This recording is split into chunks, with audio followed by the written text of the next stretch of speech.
Hare Krishna. We're almost at that golden moment. Yeah. How's the weather over there, Gurudas? Is it rainbows? Yeah, it's isolated showers, but sunny right now. Hmm. Pretty standard. Send Surya over to us, right? I forgot what he looked like. Oh boy, a lot of rain lately, huh? Quite a bit, all Yeah. across the country. Oh wow. And it's you're supposed to plant your seedlings, Yeah. So give me 1 minute. Hare Krishna, the Netherlands is on board. Hi ho. And little rascals from Hawaii. Hare Yeah. Krishna. Hare Krishna. Maharaj is saying Hare Krishna to you. Yeah. Hare On my Krishna. obeisance. Yeah, he's happy to see you. Very happy to see you too. Hare Krishna Maharaj, Dandavat Pranam, Jai Srila Prabhupada. Yeah. And what was it about again?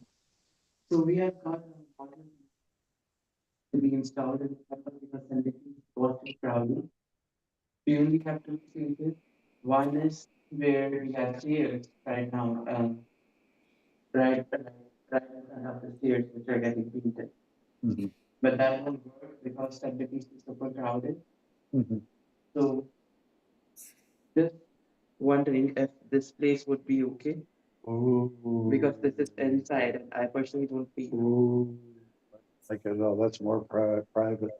Yeah. Why can't it be by the fountain here or by I the? was thinking this place.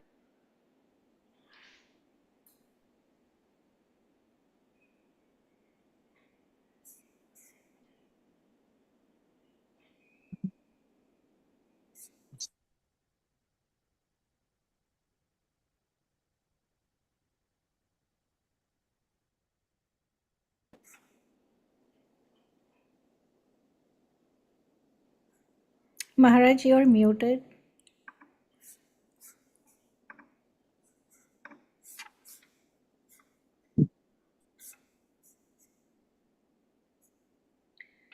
Maharaj, you are muted if you're talking to us.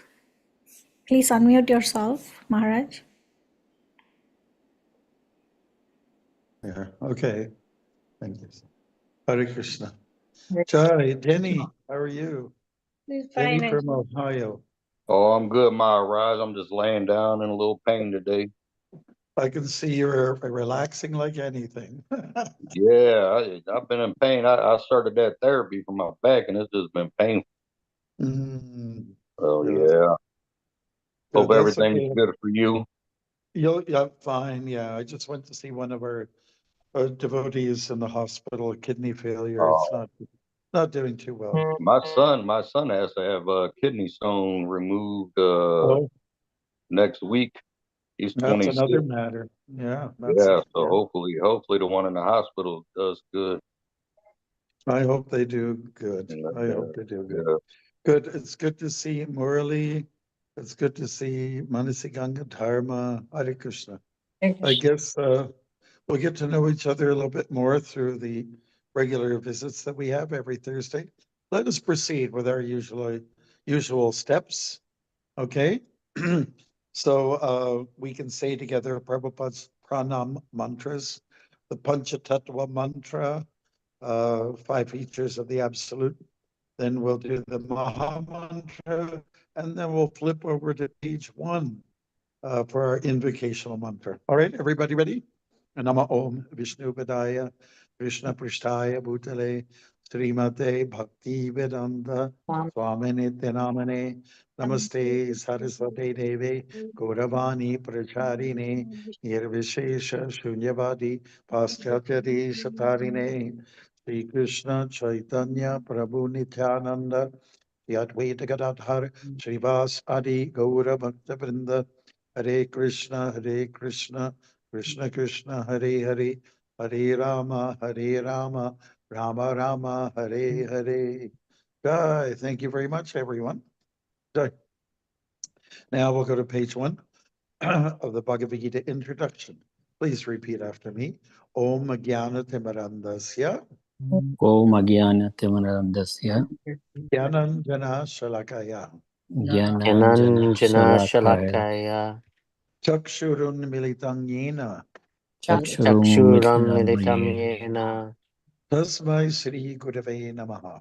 Tasmai Tasmai Shri Sri Gurave Gurave Namaha. Namaha. I was born in the darkest ignorance, I I was was born in born the in the darkness of darkest ignorance, ignorance, and my spiritual master opened my eyes and and my spiritual spiritual master master opened opened my my eyes with the eyes torch of knowledge. with with the the torch torch of of knowledge. knowledge. I offer my respectful obeisances unto him. I I offer my offer my respectful respectful obeisance unto obeisances him. unto him. Srila Prabhupada ki. Jai. Jai. Jai. Okay. Thank you very much. Our host Vaishnavi will tell us where we are at in chapter 18. Coming close to the end, I have ambivalence. I'm happy and I'm sad at the same time. 1874, Maharaj. 1874. Oh my God. Wow. Okay. We're back to Sanjay. Sanjay is speaking to us. If you recall, he was there in the beginning with us. He never left us. He's still with us. Okay. Sanjaya Uvacha. Ityahang Vasudevasya Paritasya cha Mahatmanaha Sangvadam imang ashrosham Adbhutang Rumaharshanam. Translation. Sanjay said, thus I have heard the conversation of two great souls, Krishna and Arjuna.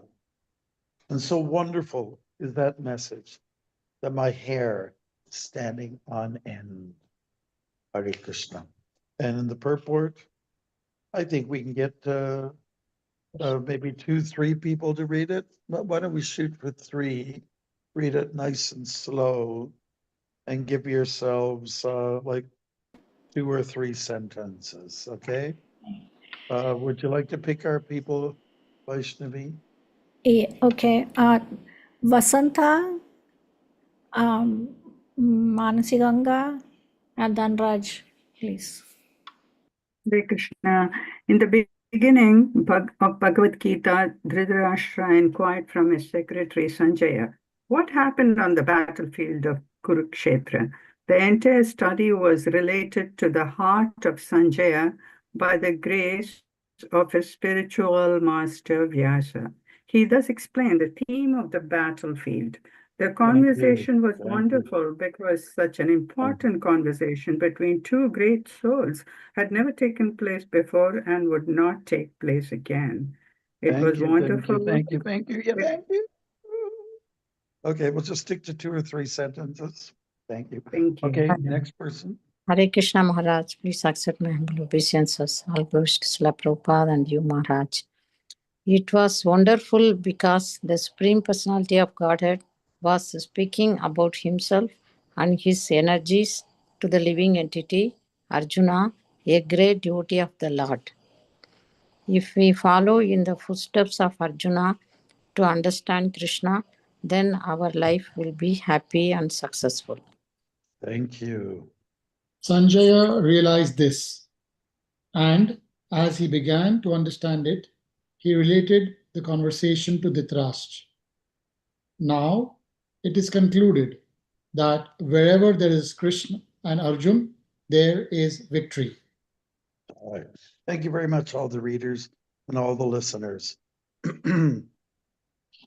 We can get a 4th person to read the verse one more time. How's that?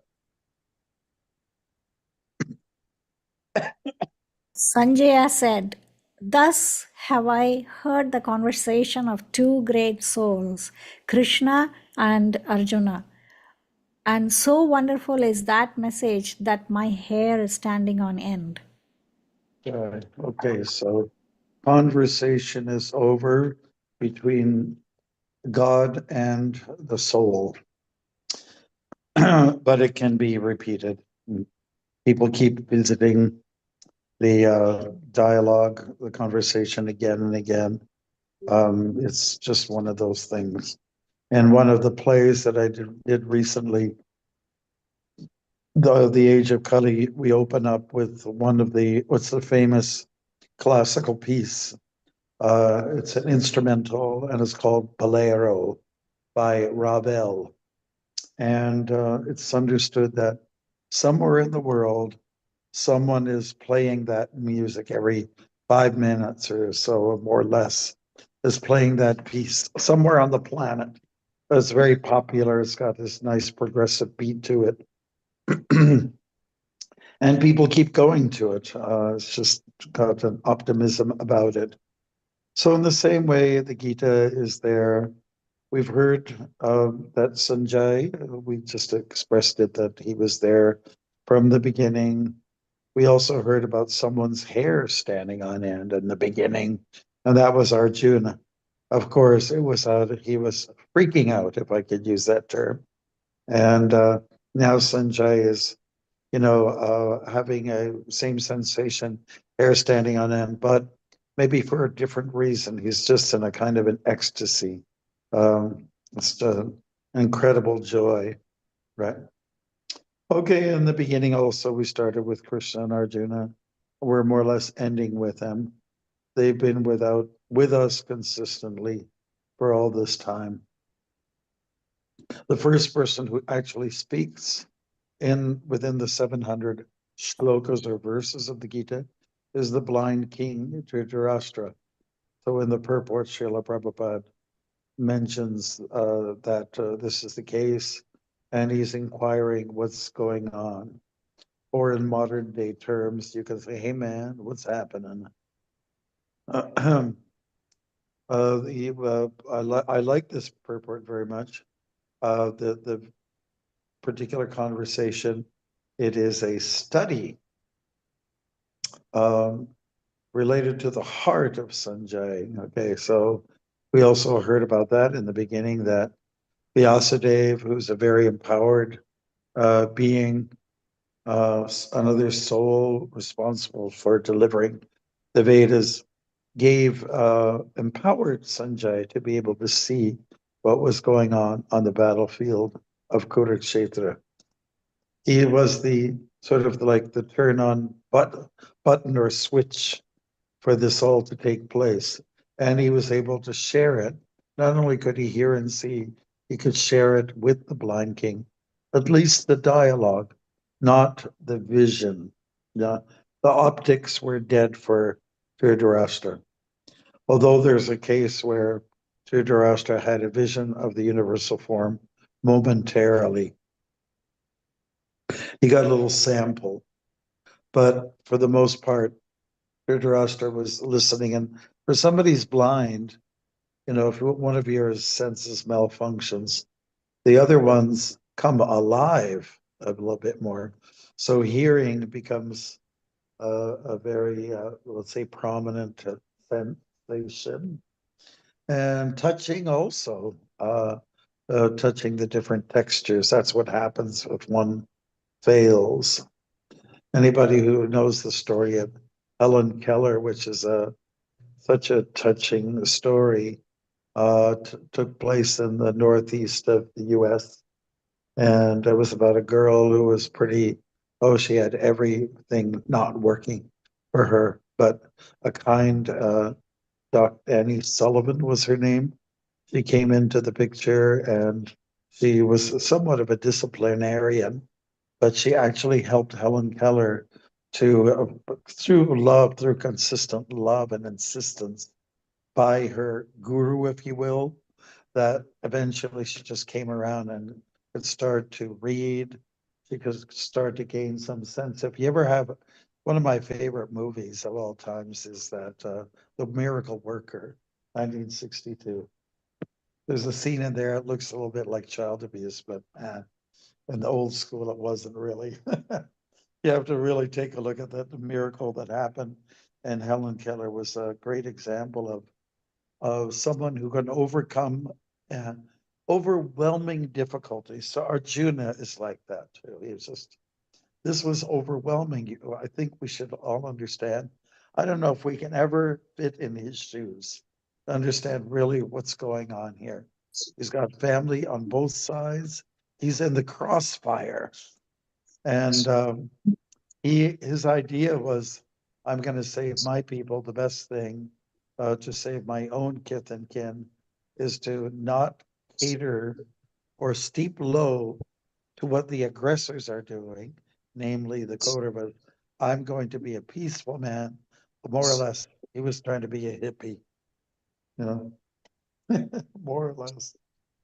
And so, but he overcame those problems. And he did that by consulting with a beautiful counselor, and his name is Lord Sri Krishna. Krishna was strong, Krishna was firm, and Arjuna really appreciated that about Krishna's conduct. And he said, I want a piece of the action. I want to be like that. Okay, so we mentioned a few things there. We would just like to see if we can just, maybe it's enough to stimulate some conversation. I'm hoping so. And I'm kind of dragging my heels here, you know, because I don't want this to end, you know. So if anybody has any comments to make or reflections, I'd really appreciate hearing from you. And it can come from anywhere, Hawaii or the Netherlands and everything else in between.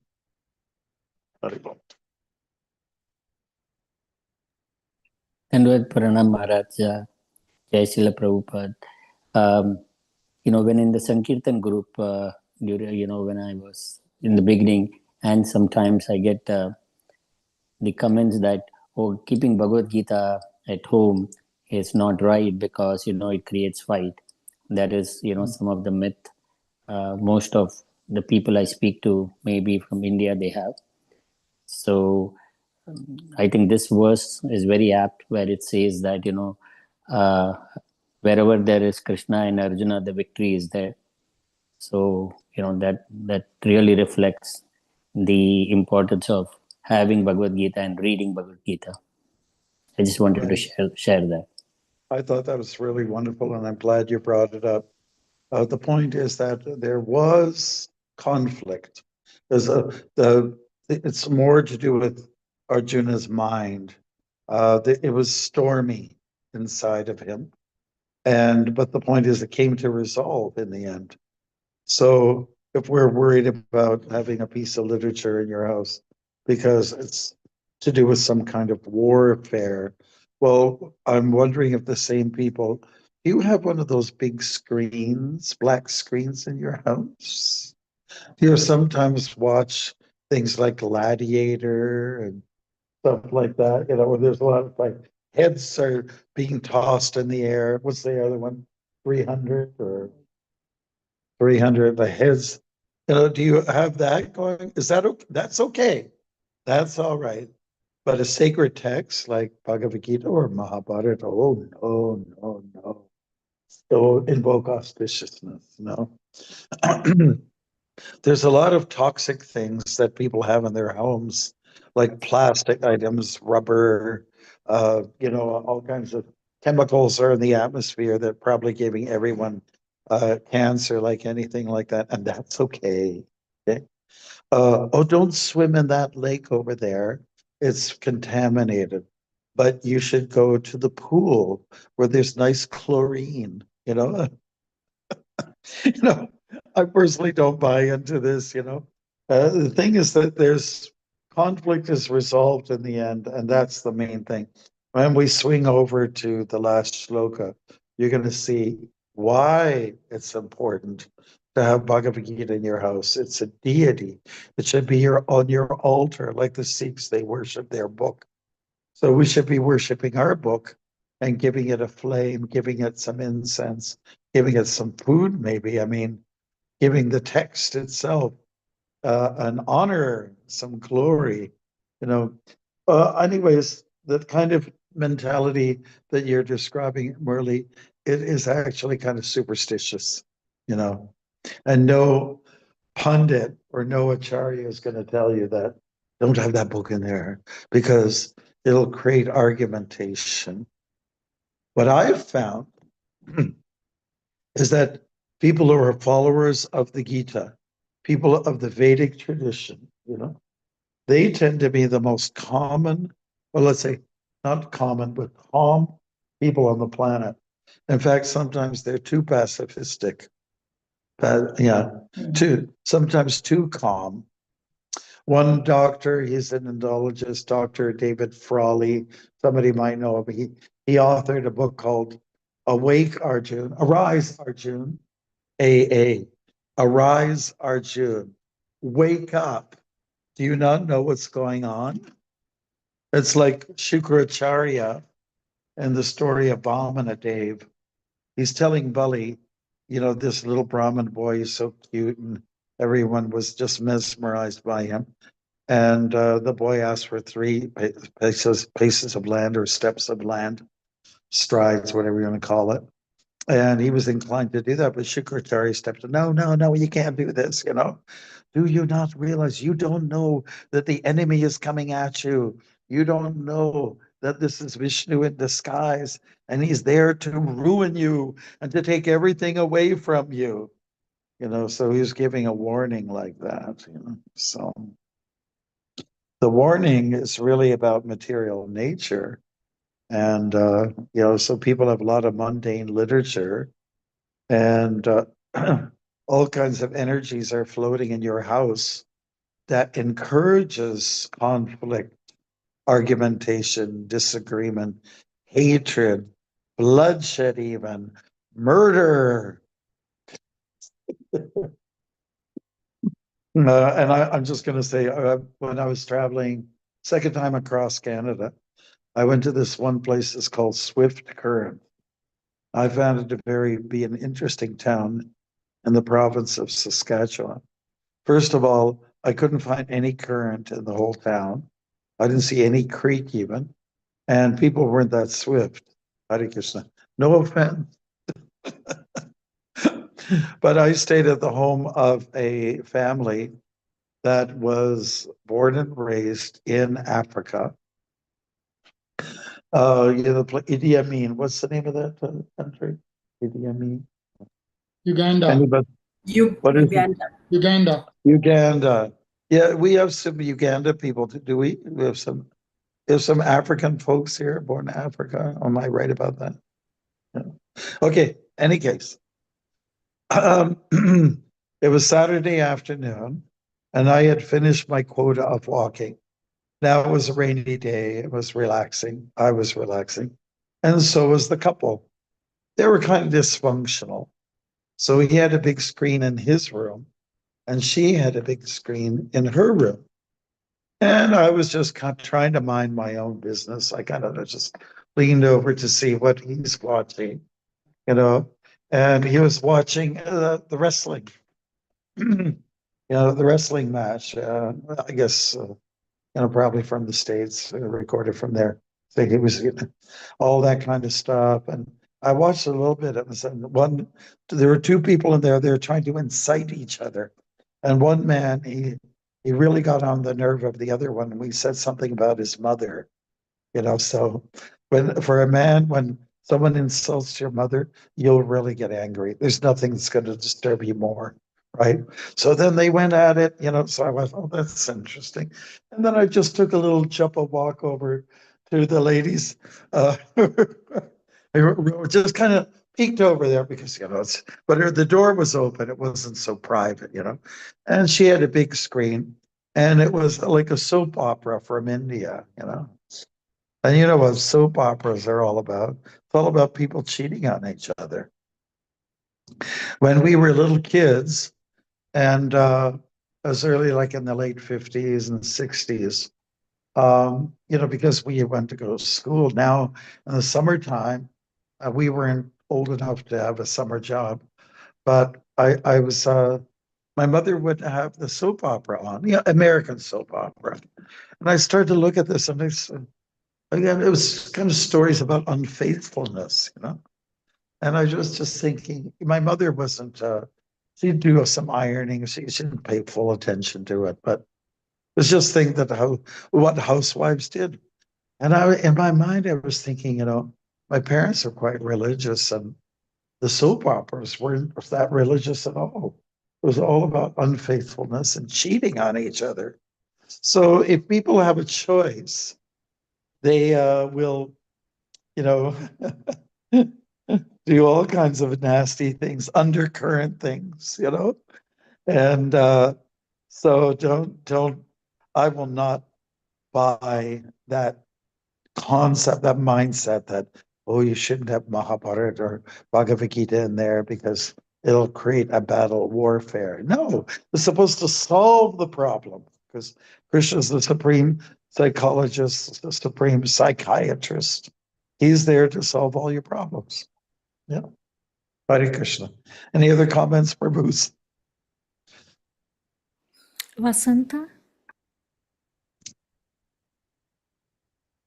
Yeah, no, I just wanted to add, it wasn't Bhagavad Gita, it's just Mahabharata. You know, I remember even my parents used to say, no Mahabharata at home, shouldn't keep it because it, you know, it was World War which destroyed the known world. So it's, but I smuggled a book and the other thing they used to, ban was, when I was young, was chess. You know, because chess used to be played, like with dice, because you have to throw a dice to get a chance to move. The And that was considered evil, was it? yeah, I mean, it's because gambling.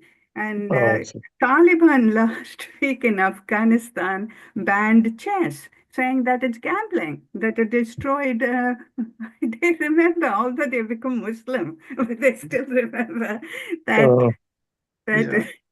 Shakuni did this. So I think it's a racial memory. They don't know why, but they banned it, saying that it's bad. Mhm. Yeah. Yeah, So, that's and kind I of remember. unfortunate. Yeah, I remember when in the 80s they televised Mahabharat, and I was surprised that none of my friends knew Mahabharat. You know, I had already read it. Nobody, and people used to be glued to the TV, not just in India, Mhm. but in Pakistan also. They used to say there used to be pin drop silence on Sunday mornings between 9 and 10 when Mahabharat was being, because it's a shared history. Yes. Yes, I was in India during that time and it was Sunday morning. It was like, what's happened here? Why is it so quiet? You know, India's a noisy place. Why did it get quiet suddenly? All right, Jenny, you've got your hand up, so please tell us what's on your mind. I love that. I actually lost where we was at, but I remember the part of the hair standing on, on ends. Oh, yes. When I went to have back surgery, I actually took my Prabhupada with me, pictures and everything, and I went to hand them to my sister. She's actually a big Christian. And Oh, she said, yes. "Oh, I can't touch that. I can't touch it. That I can't touch it. That's boot." So it's funny because before I went in to have the surgery, before they took me back, I started telling her about Prabhupada talking about Jesus and how our books talk about Jesus and everything. And Mhm. I came out of surgery, after I came out of anesthesia and everything like that. She said, "Oh, I looked that up. I Googled that. I can't believe your religion talks about Jesus and everything like that." And I said, "Why?" Mhm. And she said, "I never knew another religion talked about Jesus." Mhm. It made my hair stand on end once she told I was back having surgery and she was actually looking it up. That's interesting. Well, Yeah. Prabhupada, he brought in the picture of, he would discuss about Jesus. And one of the reasons why people really like that book, Science of Self-Realization, is because there's references to Christianity there quite a bit. Yeah, that's And, some of the first takers to Krishna consciousness were in New York. They were mostly Jewish kids and yeah. Christians. And Prabhupada went to Kolkata. He went to the college, Scottish Churches College. So the teachers there, many of them were Scotsmen. They taught about Jesus. So Prabhupada got familiar with him. And one time he said, Jesus is our guru.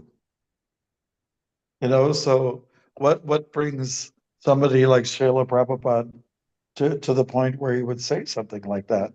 Well, you know, his directives were good. They're holy, they're pious. And so we have no reason why not to mention him. Buddha is also somebody we've embraced, right? He's one of our Yeah, I avatars. learned that from Kripa Maya. You remember I talked to you, I actually practiced Theravada Buddhism before I Uh-huh. started Krishna conscious. And Yes. Kripa Maya showed me lectures where Prabhupada Mhm. talked about Buddhism and Yes, yes. Like, Christianity. you know, Jesus, Buddha, Krishna, they're all pretty cool dudes, you know. They're there to make a difference and raise the consciousness of the people. Yeah, for sure. We found Murli, who's on there. Anjali is, you know, you just have to look at that label on the screen. He knows, and others, that we rent church basements and church attics for our weekly Krishna conscious activities. We've had very nice experience with the Christian folks. Yeah. Oh It yeah, depends. Christian, a lot of Depends on Christian which folks I talked denomination. to. Yeah, beautiful. Thank you, Mm, Prabhu. thank you. Thank you. Anybody else has something you want to say? Just in regards to hair standing on end. I remember we were kids and we watched the the Little Rascals. You know, the Little Rascals, black and white productions from the 30s. And it's all about kids, suburban kids, all getting into trouble and with each other. And it was totally adorable because they get into antics and get into all kinds of trouble. And, you know, it was just so laughable, so actually charming, you know. And that wasn't uncommon for if there was some scary moment, you know, that the kids' hairs would still, you know, even like one of the kids had like an afro and hair would stand up on end. So then when I first read the Bhagavad Gita, I said, what is this hair standing on end? I couldn't understand it. But then I know from my walks, you know, when there's a bunch of coyotes howling nearby and you can't see them, and they're very close by. And then across the street, across the road, is another colony of coyotes, and they're responding to them. I'm like, well, then my hairs were standing on end. Hare Krishna. Prabhus, I'm open. I'm totally open for your questions and your discussions. Okay. Maharaj, this is Haripad. Please accept my humble obeisances at your You have lotus a feet. I very have distinctive voice. Yes, very I have a distinctive. question, Maharaj. So, in Florida, the Department of Corrections, I think they said that the Bhagavad Gita cannot be given to the prisoners inside the prisons in Florida, and I don't know. I think they must have quoted some reason for that stop of giving Bhagavad Gita to the prisoners. And I think ISKCON, our lawyers are actually fighting it. And Is this a new thing, Prabhu Haripad? Yes, Maharaj, your god sister Bhakti Lata Devidasi in Alachua. Oh, She's the leader for the ISKCON prison reach out to the prisoners. And they've been doing a fantastic job. I am in touch with her because I frequently send her some Lakshmi for distributing of the books. And she said that the two lawyers that ISKCON has hired, they're both devotee lawyers. They're probably giving their services without any okay. charge. And she was saying that it's going to be a favorable outcome for ISKCON because it's completely unreasonable that they would stop this Yes. particular book. Well, What thank are you the- for letting us know. That's great. I mean, if you go to the court of law, I've been able to swear on the Bhagavad Gita, you know, at least a couple of times when I was called to the chair. So I guess Florida might be a little bit, let's say, very conservative, right? Would that be correct? Do you have Yes, I think so. you have a lot of Trump supporters there, right? So Yes. is that true? Okay. Please speak up, my Yankee devotee friends down there. Trump, Kashyap Patel and Tulsi Gabbard both swore on Bhagavad Gita when they took office. Kashyap Patel is Trump's FBI chief, and Tulsi Gabbard is Hare Krishna as well. So yeah, he is Hare Krishna. So, Yeah, we had a chance to meet her. I was at a function where she picked up a ukulele, played it, and chanted Hare Krishna, Hare Krishna. Was a very nice person, very smart and intelligent. Beautiful. Great. We're doing good. We're doing good.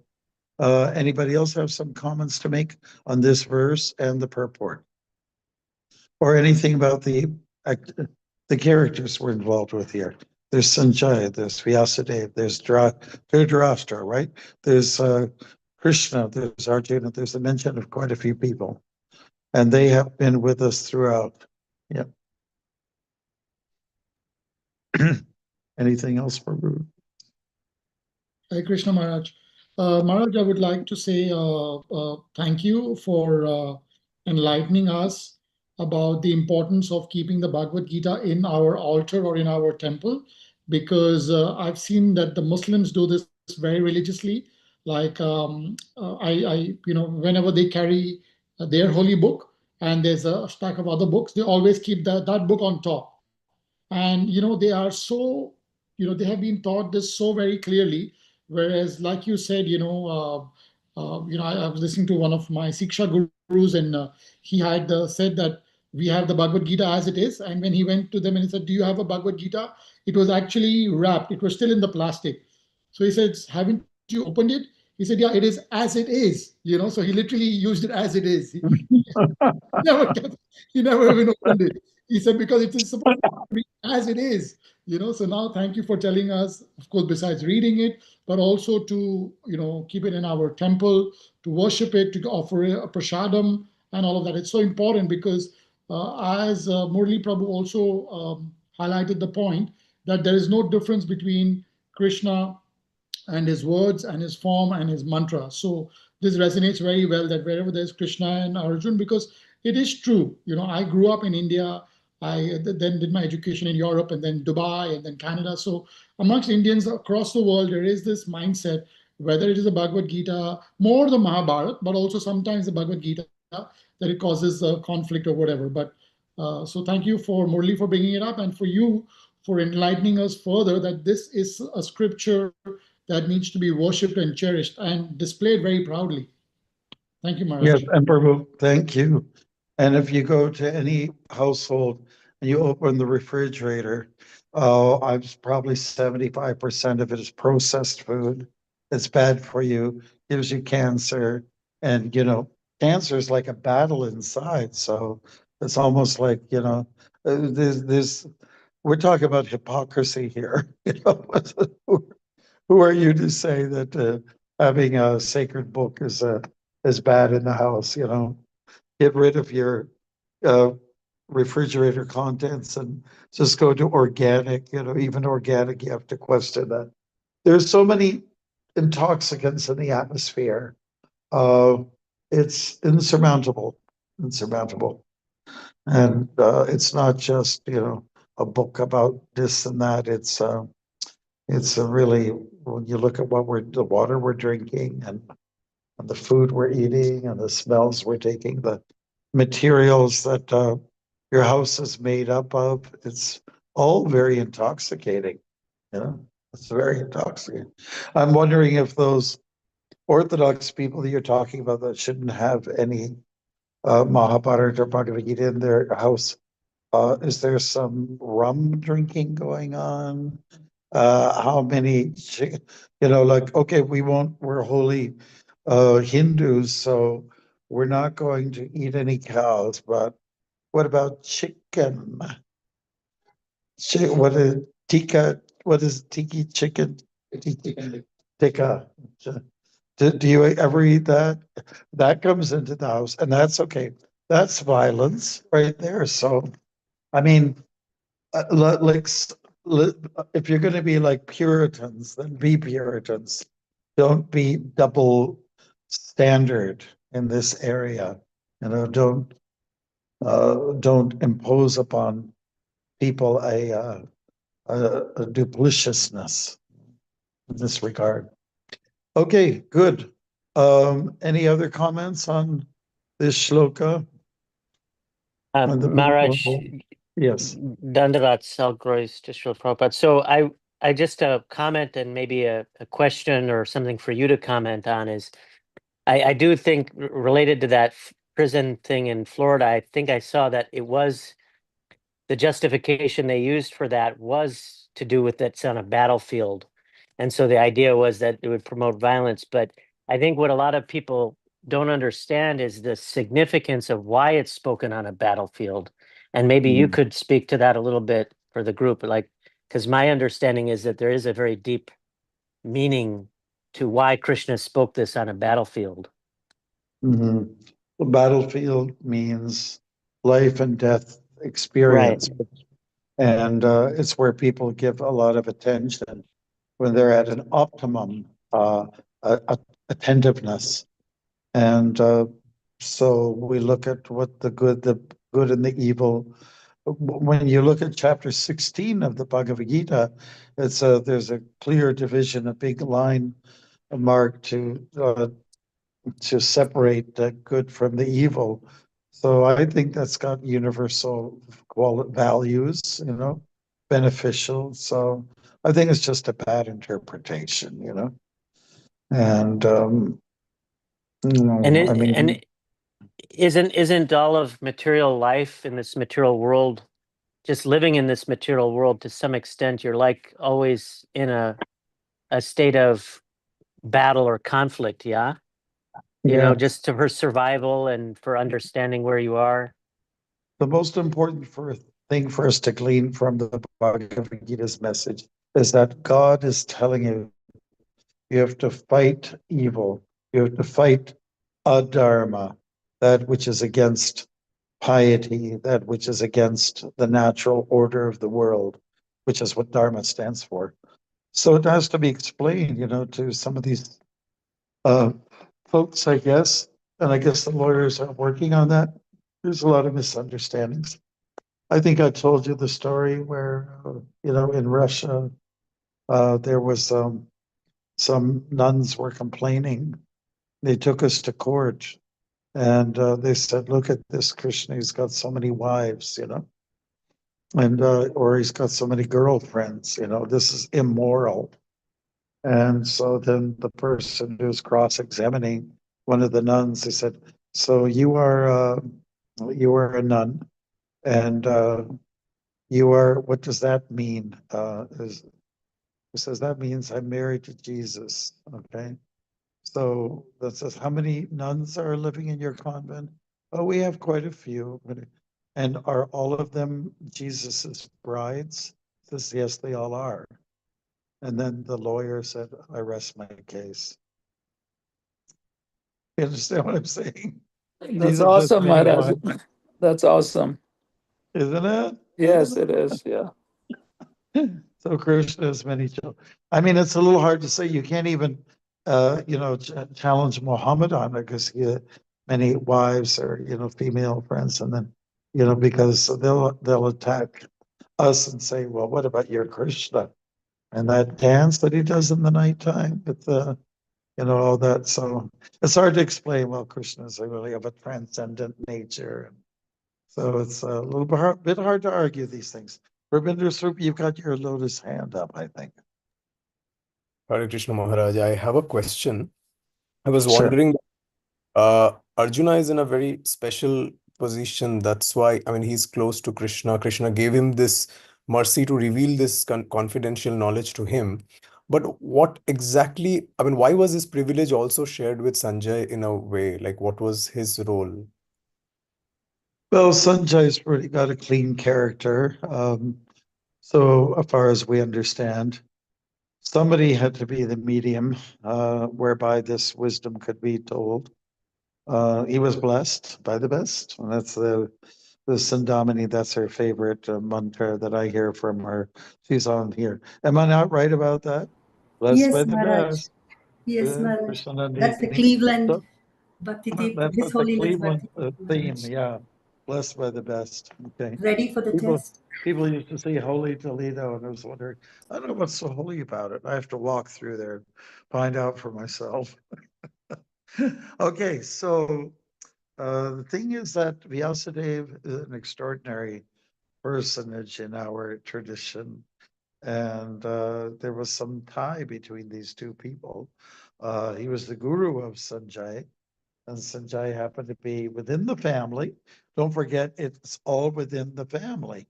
The Pandavas or the Kauravas, they're all united as one, same blood, royal blood, for that matter. And because the background of the Kauravas was a holy one, therefore they had advisors, teachers who would give guidance, on the pure path of devotion. So Vyasadeva is one of them, and one of the students was Sanjay, happens to be the secretary of the blind King Dhritarashtra. So, but someone had to be the, let's say, the broadcaster. Somebody else, this is a big news event, groundbreaking, so you have to have a journalist there, or you have at least somebody to do the reporting, right? When somebody reports something, they have a microphone, they tell you straight what's going on. They're on the site, they're on the scene where the event is happening, and they report. So Sanjay is reporting to the king. And so, yeah, special mercy's gone to Sanjay, but he wasn't the only reciprocant. Everyone else is like, all of us are as well, and we're not qualified. Is any of us really qualified, to hear what God's exclusive message is? I don't think so. How many people have the, necessary brownie points to be able to say, I'm a candidate for Krishna's mercy, well, I guess we become. You just have to show some interest in it. Is that okay, Ruben? Good. Anybody else with their hands up? How about a cute little kid there in Hawaii? Let's see. Do you have any questions for us? You have a question for Maharaj? No, I think he's shy, Maharaj. Yes, I know that about him. That's okay. He'll get out of his shyness. Krishna was shy. It's one of his 64 qualities. Shyness protects people. Like a possum. Anybody know a possum is shy? Don't hurt me. Or they play dead. Remember Dharma? Dharma, are you on the call there? Or is it Manasi Ganga alone? Maharaj, I have one question. Manasi Ganga, I stayed at your home, and I woke up at Walk in Mississauga, and it's the first time I saw a possum in Canada. And the guy had his teeth, he was lying on his back like this, and he played dead.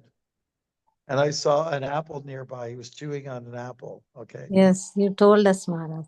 I know, but I'm telling you once again. So I have one question, Maharaj. Or no, I just want to tell everybody that let me finish my thing. Yeah, that's interesting. When another couple of blocks down, and they came back, and the so-called dead possum was not there anymore. He was just playing dead. So he's a shy animal. Shyness is not a bad quality. All right. Do we have possums in Holland? I don't think so. We have possums here, but I never knew about this playing dead. Oh yeah, you have them in Florida. They're really coming in a big way.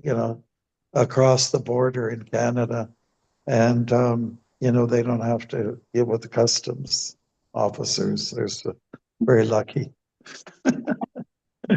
All right. Who else is there? So I have one question, Maharaj. Okay.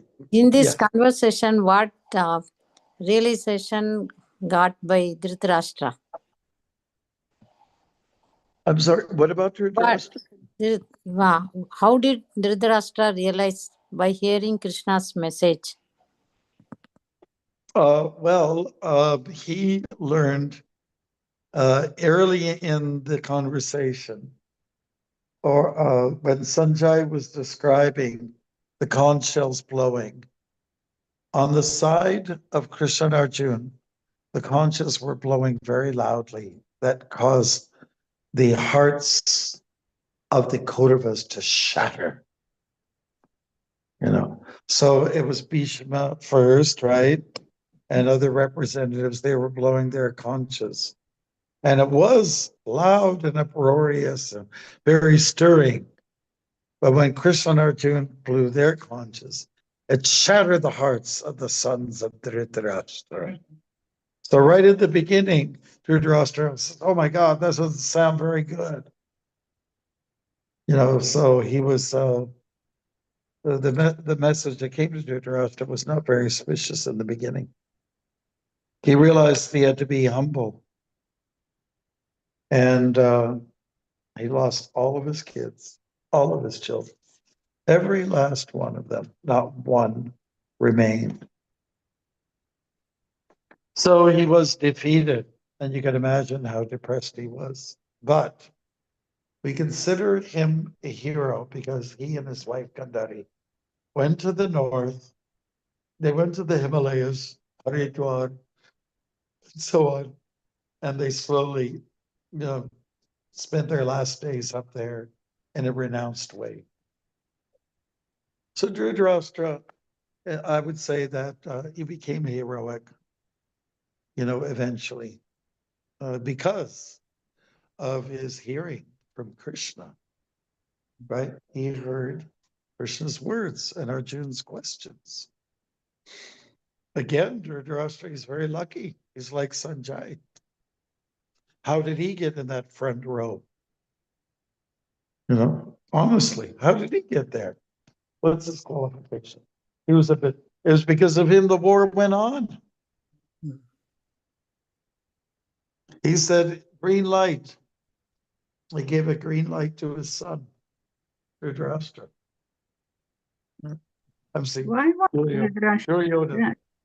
Sorry? Why was he like that? I mean, was it because he was bitter about losing his throne to Pandu? I'm sorry, why did he go to the north? No, was he very bitter because he lost the throne to Pandu? Because he was living, his nephews took care of him, right? They looked after him and their uncle and their aunt, Gandhari, in the same palace. So when you think about it, it's amazing how kind Yudhishthira was and Arjuna, The man who was responsible for the war was actually taken in because he's a senior person, and they were still trying to show respect. That's pretty incredible. Really, it is. Think about it. So he went back to Krishna Loka, Maharaj? Did he go back to Krishna Loka? Well, let's put it this way. He went to some form of Vaikuntha. He definitely became detached from the world. He definitely was a Vairagi, took the role of a yogi. He burned himself up. They both invoked their yogic fire Agni from within, and that's how they left their bodies. So in the end, he was very detached. I mean, if you've got all these 100 sons and you lost every last one of them, you would probably be depressed. You might even commit suicide, but he held it all together. And it seems to me he held it all together because of the love of his nephews, right? And Yudhishthira was so merciful, so kind to keep his nasty uncle in the palace, within the palace walls, and looked after him.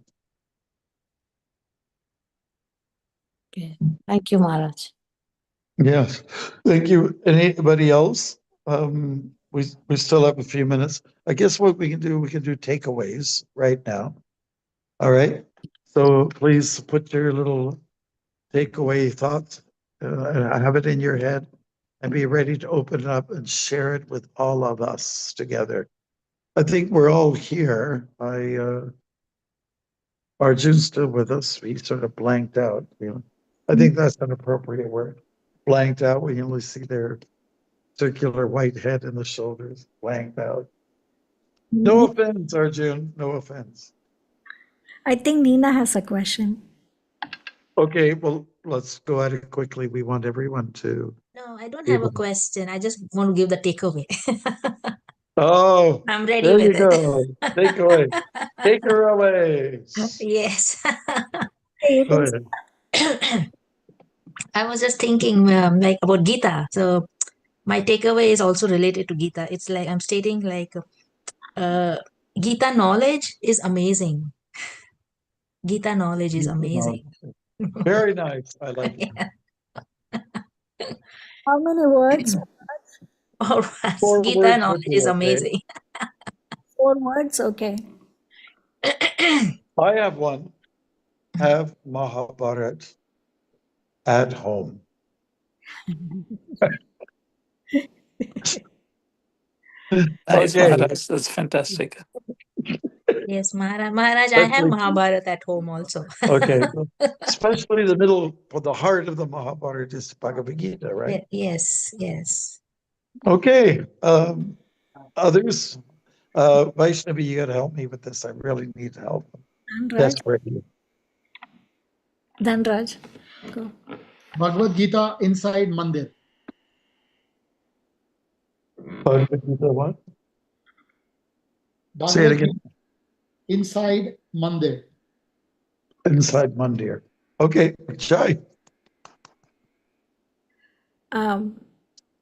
Manasi Ganga. Bhagavad Gita brings victory. Yes. Bhagavad Gita brings victory. Brings victory. Yay. Prabhu there? Mataji, he is in meeting. Okay. Murli? Bhagavad Gita cures internal battle. Bhagavad Gita cures internal battle. Yes. Very nice. Arjuna? What Krishna says becomes true. Krishna says becomes true. Very good. Jenny? 4 words. Love, understanding, and hearing. Okay. Beautiful. Yes. Ravindra Swarup?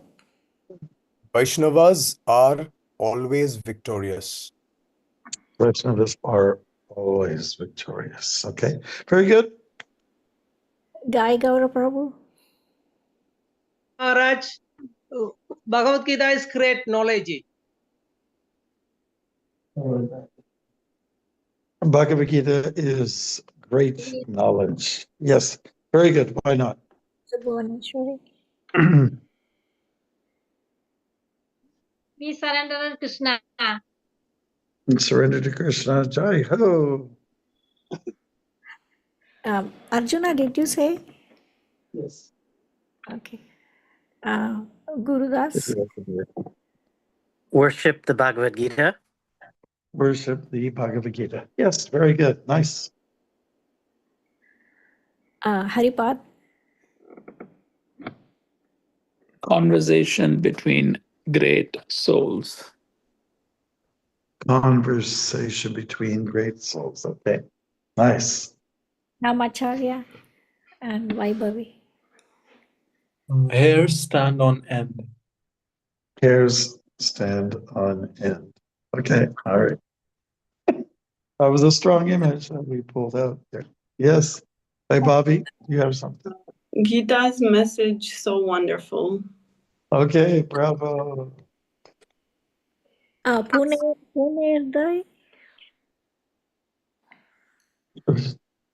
Did you say that again? Pune, right?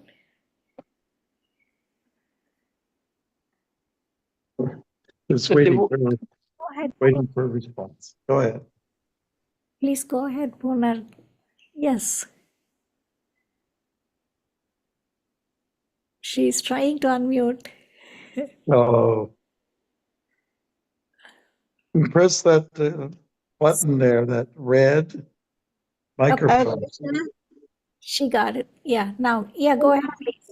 Living entity purpose is to serve. Oh. Hi. Very good. All right, next. Saumya. Oh, that's by me. Hare Krishna Maharaj. Bhagavad Gita is precise.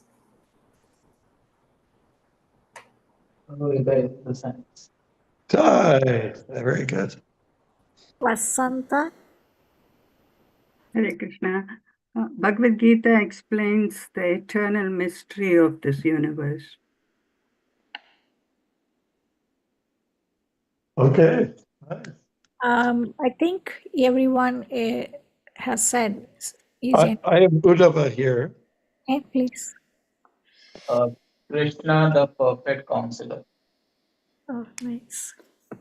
Yes, perfect philosopher. Yeah. Thank you. I think we've done very well. We hit it right at 6 p.m., at least our time. It's different in Holland. It's is it 1 o'clock in the morning there? It's 12. 12 midnight. 12 o'clock. That's late, nevertheless. Thank you, everyone. And Hawaii, where are you? Hawaii. 12 noon. 12 noon. Oh my God, look at the difference. 12-hour difference. Opposite side. Okay. Well, Upper Roots, we'll see you next week, okay? Jai. Yes, Maharaj. So wonderful to hear from you, Maharaj, and to see you also. Hare Krishna, devotees. Hare Krishna. Hey, Krishna, thank you, Hare Maharaj. Take care, Krishna. everybody. Hare Krishna. Be safe. Kalpatarubhyascha kripasindhu. Vaishnavebhyo namo namaha. Hare Krishna. Hare Hare Krishna, Krishna. everyone. Hare Krishna, everyone. Thank you, Vaishnavi Devi. Hare Have a good weekend. Hare Krishna, everyone. Hare Hare Krishna Krishna. Maharaj. Hare Krishna, Mother Vaishnavi.